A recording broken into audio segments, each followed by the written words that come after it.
Halo semuanya, pada video kali ini kita akan belajar bahasa Indonesia dengan materi menggunakan kata hubung yang menandakan hubungan waktu. Mari kita mulai. Sebuah teks terdiri atas beberapa paragraf yang saling berkaitan. Kalian sudah belajar hal ini ya. Jadi sebuah bacaan atau teks itu terdiri dari beberapa paragraf yang saling berkaitan. Paragraf-paragraf itu disusun oleh beberapa kalimat yang saling berhubungan. Nah, kata hubung digunakan untuk menghubungkan kalimat dengan kalimat. Ya, maaf, di highlight saja biar lebih jelas. Baik. Nah, perlu kalian ketahui bahwa kata hubung itu macamnya ada banyak, ya. Fungsinya menghubungkan kalimat dengan kalimat, tapi macamnya ada banyak. Misalnya kata hubung yang menandakan akibat, yaitu kata supaya. Contoh kalimatnya, saya belajar dengan rajin supaya saya menjadi anak yang pandai. Nah, supaya adalah kata hubung, tapi menandakan akibat. Ada juga kata hubung yang menandakan sebab, yaitu kata karena. Contoh, adik menangis karena terjatuh dan kakinya luka. Sekali lagi, adik menangis karena terjatuh dan kakinya luka. Nah, kata karena itu menjadi kata hubung yang menandakan sebab. Di sini kita akan belajar kata hubung yang menandakan hubungan waktu. Apa saja? Saat, selama, setelah, sebelum, ketika, dan sejak. Ini adalah beberapa contoh kata hubung yang menandakan hubungan waktu. Mari kita lihat contoh kalimatnya. Nomor 1. Kami harus terlebih dahulu mengurus visa sebelum kami pergi ke Spanyol. Jadi visa ini adalah surat izin, ya, surat izin untuk masuk ke negara tertentu. Jadi kalau kita mau keluar negeri harus mengurus visa. Nah, kata sebelum di sini adalah kata penghubung, ya, yang menyatakan kejadian yang sebelumnya, ya, seperti itu. Kemudian perhatikan contoh nomor 2. Saat ayah sedang memperbaiki mesin cuci kami, tiba-tiba listrik padam. Nah, perhatikan catatan kecil di sini. Ketika kata hubung diletakkan di depan kalimat, gunakan tanda koma di antara dua kalimat yang dihubungkan. Jadi kalau kata hubungnya ada di depan, perhatikan perlu diberi tanda koma di antara dua kalimat ini. Ya. Lanjut ke contoh berikutnya. Ayah menemani kakak berangkat keluar kota setelah ia menyelesaikan pekerjaannya. Jadi setelah adalah kata hubung. Adik sedang berbicara dengan paman ketika ibu mengajak kami semua untuk makan.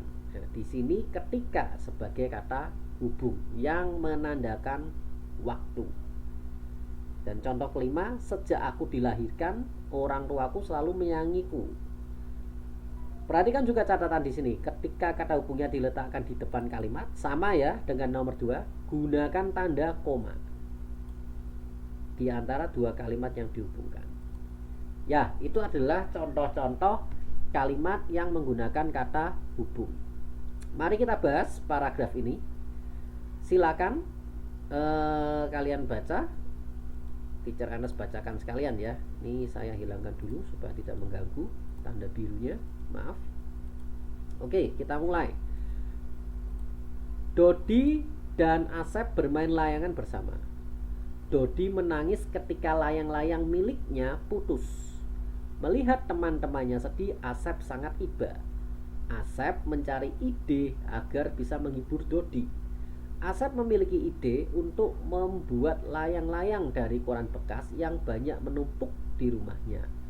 Setelah Asep menemukan ide tersebut, ia menyampaikannya kepada Dodi. Dodi pun menjadi senang. Saat Asep sampai di rumahnya, ia mengambil kertas koran, gunting, dan lem. untuk membuat layang-layang yang akan diberikan ke Dodi. Oke, kata hubung yang menandakan waktu dalam paragraf adalah apa? Silakan saya beri waktu 10 detik untuk mencari 3 kata hubung dalam paragraf tersebut. 1, 2, 3, 4, 5, 6, 7, 8, 9, 10. Oke, apa saja? Yang pertama adalah ketika, ya. Silakan ditulis di sini ya nanti. Kemudian apalagi? Yang kedua setelah, ya. Silakan nanti ditulis di sini. Dan yang terakhir saat. Nah, oke. Jadi itu adalah 3 kata hubung yang ada di paragraf ini. Baik.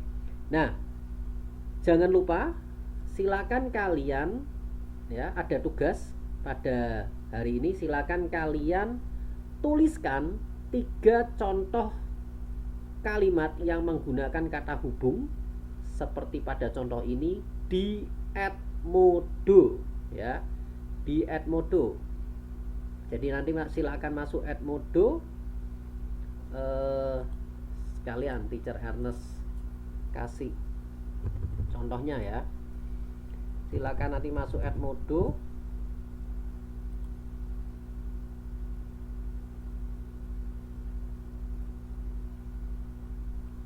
Ya, sebentar.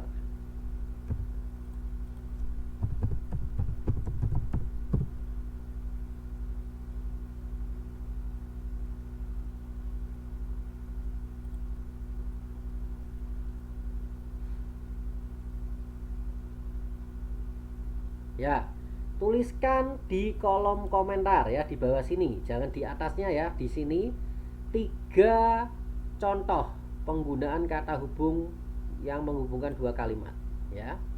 Oke, itu saja. Sampai ketemu di video selanjutnya.